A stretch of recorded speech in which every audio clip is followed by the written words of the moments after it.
Salut à tous les amis, alors nouvelle vidéo, j'espère que vous allez bien. Juste avant de commencer et de parler des sujets qui vous intéressent, je vous rappelle que vous avez la possibilité d'acheter quelques maillots via mon sponsor Maillot. Je vous mets tous les détails dans la description, des petits prix, étant donné que c'est les nouveaux maillots qui viennent d'arriver, bien vous pouvez en profiter. C'est des répliques, je tiens à le préciser, et si vous avez des questions, des problèmes, etc., n'hésitez pas à me contacter sur l'Instagram Actualité Barça. Donc voilà pour tous les détails. Passons à ce qui nous intéresse, c'est-à-dire toutes les dernières informations concernant le FC Barcelone. Alors commençons par la news d'hier. Elle concerne Rafinha. Comme vous le savez, le joueur brésilien, depuis déjà quelques semaines, on l'a annoncé tout d'abord à Arsenal, puisqu'il y avait des négociations très avancées entre Arsenal et Leeds United. Puis ensuite, Chelsea est arrivé avec une énorme offre. Ils ont proposé aux alentours de 65 millions d'euros avec les bonus pour acheter Rafinha. Il n'y avait pas l'accord avec Deco ni le joueur, mais déjà avec Leeds United. Il y avait des négociations qui ont donc commencé entre Rafinha et le clan Chelsea avec le nouveau propriétaire. Ça avançait plutôt bien. Et à ce moment-là, Deco, qui travaille avec le FC Barcelone, qui est très proche de la Porta, eh bien, il a débarqué avec évidemment toutes les offres des autres clubs pour expliquer à Barcelone tout simplement que s'il voulait prendre Rafinha, c'était maintenant parce que sinon ça allait être trop tard. Et c'est là que Rafinha, Deco, son agent, a passé quelques jours dans les bureaux avec Matteo Alemany pour trouver une solution.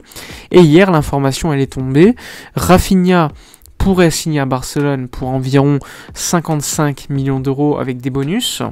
Donc un prix qui est quand même assez élevé.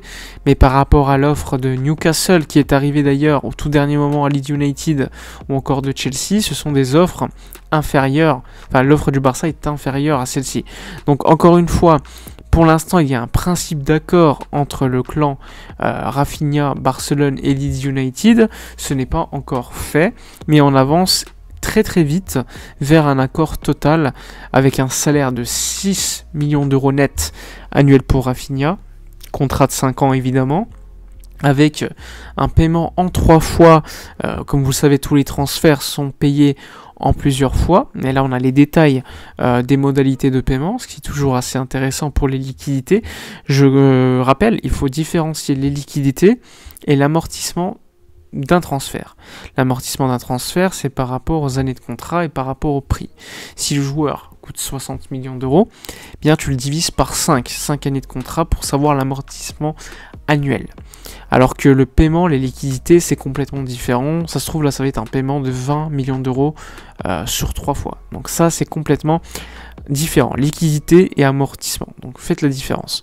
Donc ça, c'est un détail en plus qu'on a. On a également le fait qu'il y a un rendez-vous, selon la presse, assez rapidement, qui va être organisé entre Rafinha et un agent immobilier pour acheter une maison à Barcelone. Donc c'est encore une fois un signe, selon la presse, qui montre que Rafinha pourrait signer à Barcelone.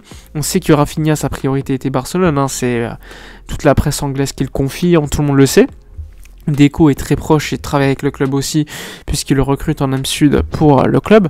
Donc tout était lié, tout était fait en fait pour que Rafinha finisse à Barcelone. Donc on va encore patienter, mais disons que y a un haut pourcentage pour que le joueur signe définitivement à Barcelone lors des prochaines semaines. De l'autre côté, tu as la priorité de Barcelone qui reste Lewandowski. Pour l'instant, la troisième offre du FC Barcelone de 40 millions d'euros plus 5 millions d'euros de bonus a été refusée par le Bayern Munich qui réclame 50 millions d'euros avec les bonus inclus.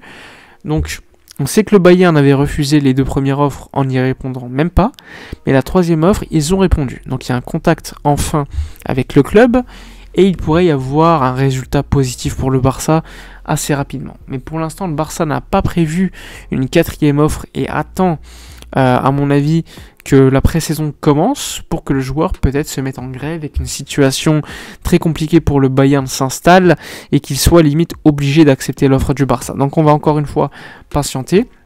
De l'autre côté, hier, il y avait, on va dire, un match qui était organisé au Camp Nou entre tous les journalistes et la direction. Donc ça, encore une fois, c'était encore une fois pour montrer, donner des informations, une réunion qui a été également pour se donner une bonne image, on va pas se mentir. Et durant cette rencontre, enfin après cette rencontre, ils ont discuté avec la direction, et la direction a expliqué que avant le début de la pré-saison, c'est-à-dire à peu près le départ aux États-Unis le 12 juillet, on va dire le 15 juillet, le club veut activer la deuxième palanca, c'est-à-dire le deuxième deal économique, la vente des 15% des droits TV restants qui étaient validés par les socios. Et là, ça pourrait donner entre 300 et 400 millions d'euros, ce qui est énorme et qui permettrait donc au Barça d'être au positif, patrimoine net positif, et de pouvoir recruter sur le mercato comme il le veut. On chiffre, selon la Cadena Cope, à 200 millions d'euros le budget du FC Barcelone pour ce mercato. Donc avec Rafinha à peu près 55, Lewandowski à peu près 50, tu arrives déjà à 105. Ensuite, tu peux signer un mec comme Koundé, tu as des rumeurs pour les latéraux. Tu as également le milieu de terrain, est-ce qu'on va remplacer Frenkie de Jong s'il part par Bernardo Silva? De l'autre côté, il ne faut pas oublier quelque chose, c'est qu'il faut quand même baisser la masse salariale. Parce que la masse salariale reste très très élevée. Et ça, c'est quand même un sujet très important pour la direction du Barça. Augmenter les revenus, baisser les dépenses. Et pour l'instant, on augmente les dépenses avec les arrivées des joueurs possiblement, et on n'augmente pas les revenus. Et il faut également baisser la masse salariale. Ça, c'est quelque chose de primordial pour réorganiser à terme. Parce que sinon, chaque saison, tu vas avoir le même problème et te dire, on va vendre quoi? On va vendre quel deal? Quel actif pour finir en positif? Et ça pourrait être à la longue un gros problème pour le Barça. Donc ça, c'est quelque chose que tout le monde doit être conscient. Le Barça doit activement baisser sa masse salariale. Mais est-ce que c'est compatible avec l'achat d'autres joueurs? Ça, c'est un sujet que la direction doit y avoir une réflexion dessus. Parce que tu ne peux pas dire à certains joueurs, on baisse vos salaires, et de l'autre côté, acheter des joueurs à gros prix. C'est assez illogique, même si c'est souhaitable pour le club. Donc, on va voir ça lors des prochaines semaines. Donc, on a fait le tour des informations les plus importantes. Pour l'instant, c'est difficile de parler de Koundé, de Lewandowski, d'autres joueurs. Pour être très succinct, tu as Mingueza qui a des offres d'Italie, d'Allemagne, de Liga, mais pour l'instant pas assez concret. Tu as également Memphis Depay qui pourrait partir, mais pour l'instant pas d'informations concrètes. Néanmoins, tu as Clément Lenglet qui va partir en prêt à Tottenham, avec prise en charge du salaire à peu près à 80-75% par Tottenham. Donc ça c'est assez intéressant pour le club. Option d'achat, on va voir, l'option d'achat normalement devrait être aux alentours de 15-20 millions d'euros.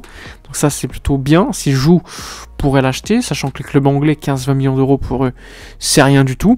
Donc ça aussi c'est une information qu'on va suivre. Il faut absolument se débarrasser de certains joueurs et baisser cette masse salariale. Enfin bref, on a fait le tour, dites-moi dans les commentaires ce que vous avez pensé de toutes les informations de la vidéo, Rafinha, cher ou non. N'oubliez pas de vous abonner à la chaîne, de liker, commenter, partager. Je vous rappelle encore une fois mon sponsor maillot, toutes les infos dans la description, code promo, etc. Je vous dis donc à la prochaine et d'ici là, comme d'habitude, portez-vous bien.